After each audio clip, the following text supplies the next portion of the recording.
Welcome back to my channel Kali Raat में। मैं हूं तस्कीन, आप सबकी दोस्त। ये कहानी जब आप लोग सुनेंगे तो आप लोगों को बहुत ज़्यादा दुख भी होगा और उससे ज़्यादा आप लोगों को डर लगेगा अपने ही लोगों से, अपने ही रिश्तेदारों से, कि कब कौन कहाँ कैसी नज़र से बैठा है, आपके लिए मन में नफ़रत पाल रहा है। एकदम चौकन्ना हो जाएंगे इस वीडियो को देखने के बाद। पिछले दिनों मैं मेरी एक बेस्ट फ्रेंड से मिली जिसका नाम था सना। सना से मैं मिली और काफ़ी टाइम के बाद मिली, और उससे जब मैंने बातें करी कि मैं रियल हॉरर स्टोरीज़ में सुनाया करती हूँ यूट्यूब पर, उसने उसके फ्रेंड की एक रियल स्टोरी उसने मेरे साथ शेयर करी।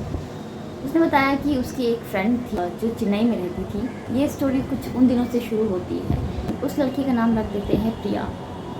प्रिया एक बहुत ही सीधी सादी, बहुत ही सिंपल सी लड़की थी। उसके फादर की उसके फ्रेंड के साथ पार्टनरशिप के एक बिजनेस थी। तो जब प्रिया 12 साल की हुई तो उसी टाइम में उसके फादर काफ़ी बीमार रहने लगे। फादर के जो पार्टनर थे, उसके बेस्ट फ्रेंड थे उसके फादर के, वो भी काफ़ी बीमार होने लगे। ये जो प्रिया थी उसके फादर के बिजनेस को आहिस्ते आहिस्ते करके टेक ओवर कर लिया पूरी तरीके से। प्रिया की फैमिली में उसकी मदर फादर के अलावा उसके चाचा भी थे, 2 कज़न सिस्टर्स थी और एक कज़न ब्रदर भी था। तो वहाँ पे उसके फादर के फ्रेंड ने भी अपने बिजनेस को अपने एक लौते संतान राहुल को, कि राहुल ने भी अपने फादर के बिजनेस को टेक ओवर ले लिया।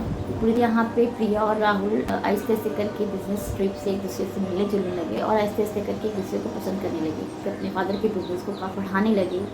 प्रिया की जो कज़न सिस्टर थी उसने भी ज्वाइन कर लिया इस बिज़नेस को, जिसका नाम था पूजा। पूजा ने भी यहाँ पे बिज़नेस ज्वाइन कर लिया और बिज़नेस ट्रिप में अक्सर पूजा, प्रिया और राहुल तीनों जाया करते थे। कि जब भी ये बात पूजा को मालूम होने लगी कि राहुल और प्रिया एक दूसरे को पसंद करते हैं, तो शुरू में तो ऐसा कुछ नहीं था, लेकिन बाद में पूजा को अंदर ही अंदर राहुल के लिए एक कॉर्नर बन गया। और जब वो राहुल और प्रिया को एक साथ देखती थी तो उसको बहुत ज़्यादा तकलीफ़ होती थी, और ये तकलीफ़ आहिस्ते आहिस्ते करके वो दबा नहीं सकी और आहिस्ते आहिस्ते करके ये तकलीफ बाहर आने लगी। तो उनके साथ उस ट्रिप में राहुल प्रिया के फादर भी आए हुए थे और पूजा भी थी साथ में। बिजनेस रिलेटेड एक कॉन्फ्रेंस मीटिंग हो रही थी, तो वहाँ पे राहुल, प्रिया और पूजा भी थे। मीटिंग के कॉन्फ्रेंस के ठीक दौरान बीच में ही जब एक दूसरे को देखकर जब वो मुस्कुरा रहे थे, पूजा अचानक से चीख पड़ी। कॉन्फ्रेंस रूम से अचानक से वो निकल के होटल रूम में चली गई। प्रिया और राहुल ने ये चीज़ पहली बार फील किया था, पहली बार देखा था। तो पूजा के मन की ये कड़वाहट उन लोगों के लिए। प्रिया अकेली गई उसके रूम में पूजा के, और उसको जाके बात करने की कोशिश की, लेकिन पूजा चूँकि बिल्कुल भी बात करने के मूड में नहीं थी। प्रिया ने जब भी पूजा का हाथ पकड़ा, पूजा ने ज़ोर का झटका दिया प्रिया को, और प्रिया जाकर गिर पड़ी। और उसी टाइम में रूम में राहुल भी आया और राहुल ने ये चीज़ होता हुआ देखा कि गोद में जैसे ही उठाया राहुल ने प्रिया को, पूजा वहीं पर थी और पूजा को और ज़्यादा गुस्सा आया। बिहेवियर उसका और ज़्यादा ख़राब हो गया और ज़्यादा रूड हो गया। राहुल और प्रिया को दोनों को एक दूसरे से अलग करने की कोशिश कर रही थी। राहुल ने पूजा को पकड़ा और पकड़ के जैसे भी करके बहुत ही मुश्किल से बाथरूम में पुश कर दिया और उसको बाथरूम के गेट को बाहर से लॉक कर दिया। और फिर उस दिन पूजा के भी फादर यानी कि प्रिया के चाचा, वो भी बिजनेस ट्रिप में आए हुए थे, वो भी रूम में आ गए और ये सारी चीज़ें उन्होंने देखी और सुनी। और फिर पूजा से उन्होंने फिर बात की कि क्या हुआ पूजा, क्या ये सब बात सच है जो मैं सुन रहा हूँ, जो मैं देख रहा हूँ। पूजा ने अपनी दिल की बात साफ साफ सबके सामने की और बताया कि हाँ, ये बात सच है कि मैं राहुल को पसंद करती हूँ, और मैं जब प्रिया और राहुल एक साथ देखती हूँ तो ये चीज़ बिल्कुल बर्दाश्त नहीं कर पाती। पूजा से उसके फादर ने पूछा, क्या पूजा ये बात सच है जो मैं देख रहा हूँ, जो मैं सुन रहा हूँ। पूजा ने साफ साफ एक्सेप्ट किया कि हाँ, ये बात सच है कि मैं बिल्कुल राहुल और प्रिया को एक साथ नहीं देख पाती हूँ। जब मैं राहुल और प्रिया को एक साथ देखती हूँ तो मुझे बहुत तकलीफ होती है, और इसी वजह से मैं इस तरह से रिएक्ट करती हूँ, और मैं राहुल को बहुत पसंद करती हूँ। पूजा के फादर उसको वहाँ से ले गए घर अपने, मेंटल ट्रीटमेंट वगैरह हुआ। फिर कुछ महीने के बाद पूजा नॉर्मल बिहेव करने लगी। सबको ये एहसास हुआ कि पूजा नॉर्मल बिहेव कर रही है, तो प्रिया और राहुल का इंगेजमेंट तय कर दिया गया। जिस दिन इंगेजमेंट था प्रिया और राहुल का, उस दिन पूजा भी वहीं पर थी। प्रिया अपने रूम में तैयार हो रही थी और प्रिया की मम्मा ने पूजा को बोला कि प्रिया को रूम से लेकर आओ। पूजा गई प्रिया के रूम में, तो उस वक्त प्रिया काफ़ी घबराई हुई थी। तो पूजा ने बोला, पानी पी लो, तुम्हारी घबराहट जो है वो थोड़ी सी कम हो जाएगी। और वो पानी लाने के लिए चली गई किचन में। जब किचन में वो पानी लाने के लिए गई तो वहाँ पे किचन में उनके घर की जो मैट थी वो भी थी। तो पूजा को मैट में देख लिया साफ साफ, पानी में कुछ मिलाया था पूजा ने। ये बात फ़ौरन जाके नाइट में सबके सामने घर में जाके पूजा साफ साफ बोल दी। तो वो दौड़ते हुए वो सारे लोग प्रिया के रूम में यहाँ पहुँचे। उन लोगों ने आकर प्रिया को रोक लिया।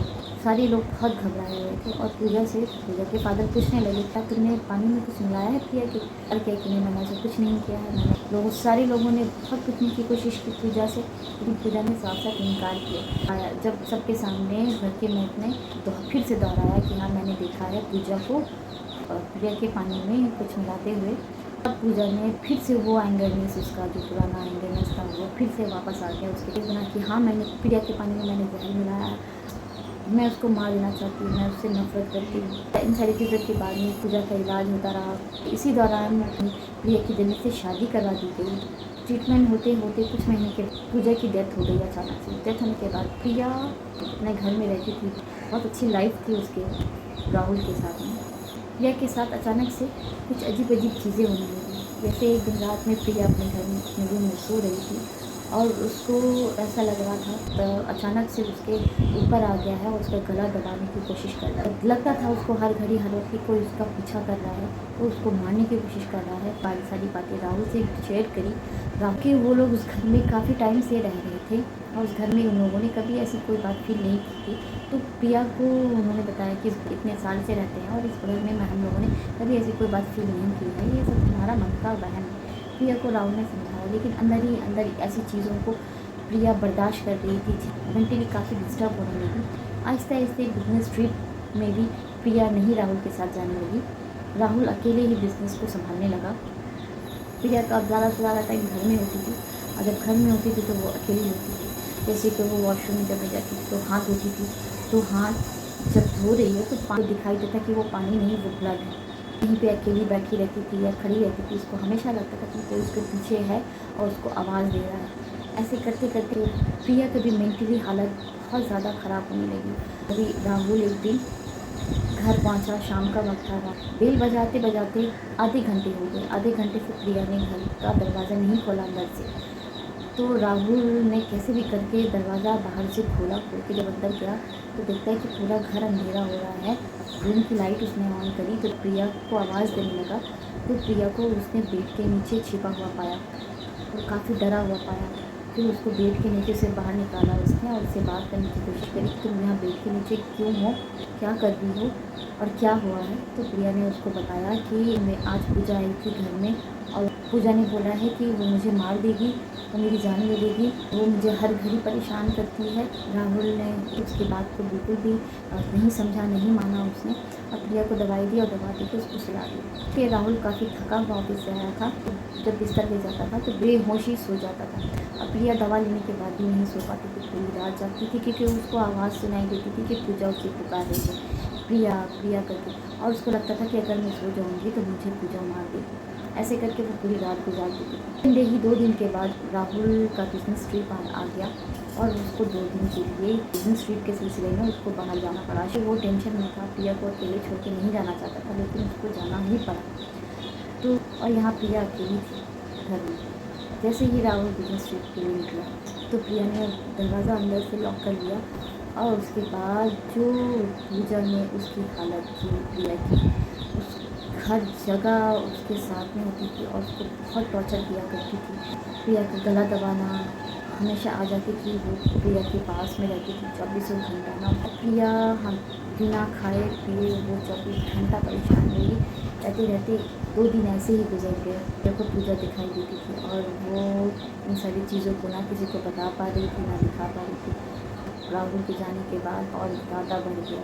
जब 2 दिन के बाद राहुल घर पहुंचा, काफ़ी देर तक उसने बेल बजाते बजाते कैसे भी करके घर का दरवाज़ा खोला और जब अंदर जाता है तो क्या दिखता है, ज़मीन पर प्रिया गिर के पर गिरी हुई है और उसके हाथ पर बिल्कुल भी टेढ़े हुए हैं। उसके आई सर्कल इतने ज़्यादा डार्क था, हाथ पैर एकदम टेढ़े होकर वो ज़मीन पे पड़ी है। ऐसे देखकर प्रिया को राहुल एकदम घबरा गया। हॉस्पिटल लेके जाता है। हॉस्पिटल में जब डॉक्टर उनका इलाज करते हैं तो प्रिया एकदम एबनॉर्मल बिहेव करने लगती है, अपने आप को उठा उठा के लटकती है। आवाज़ जो उसकी होती है वो 2 लोगों की आवाज़ होती है। एक वो डॉक्टर जब इंजेक्शन देने के लिए आते हैं प्रिया को तो डॉक्टर का हाथ पकड़ लेती है और वही इंजेक्शन लेके वो अपने मुंह में डाल देती है और डाल के पूरे इंजेक्शन को चबा चबा के खा जाती है और बोलती है कि कोई कुछ नहीं कर पाएगा इसका, मैं प्रिया को ले जाऊंगी अपने साथ, मैं प्रिया को कभी राहुल के साथ रहने नहीं दूँगी। ये बात तो उसने साफ साफ वो दिन हॉस्पिटल में बोला। राहुल भी वहीं पर था, राहुल ने सुना और देखा। मामा मदर और फादर को बुला लेता है, मामा और पापा को बुला लेता है, सारे लोग आ जाते हैं यहाँ पर। और प्रिया की मामा जो है किसी तांत्रिक को अपने साथ लेके आती है, फिर वो तांत्रिक प्रिया को बहुत ज़्यादा झाड़ फूक करते हैं। प्रिया को जो परेशान कर रहा है वो कोई नहीं, पूजा है, ये बात सारे लोग जानते थे। तो ये प्रिया की झाड़ फूक में तांत्रिक को काफ़ी मदद हो गई और उसने अपनी पूरी कोशिश की प्रिया के पूजा का साया हट जाए और ऐसा ही हुआ। 2 से 3 दिन लगे इन सारी चीज़ों को करने में और पूजा का साया प्रिया से हट चुका था, लेकिन उस सदमे से प्रिया अभी तक नॉर्मल नहीं हो पाई थी। जैसे कि महीने गुजर गए लेकिन प्रिया पहले की तरह नॉर्मल, मेंटली नॉर्मल नहीं हो पाई थी कभी भी। वो आज भी उसी सदमे में और तो ये थी प्रिया की कहानी, सच्ची कहानी। अगर आप लोगों को मेरा वीडियो अच्छा लगा होगा तो मेरे चैनल को ज़रूर सब्सक्राइब कीजिएगा।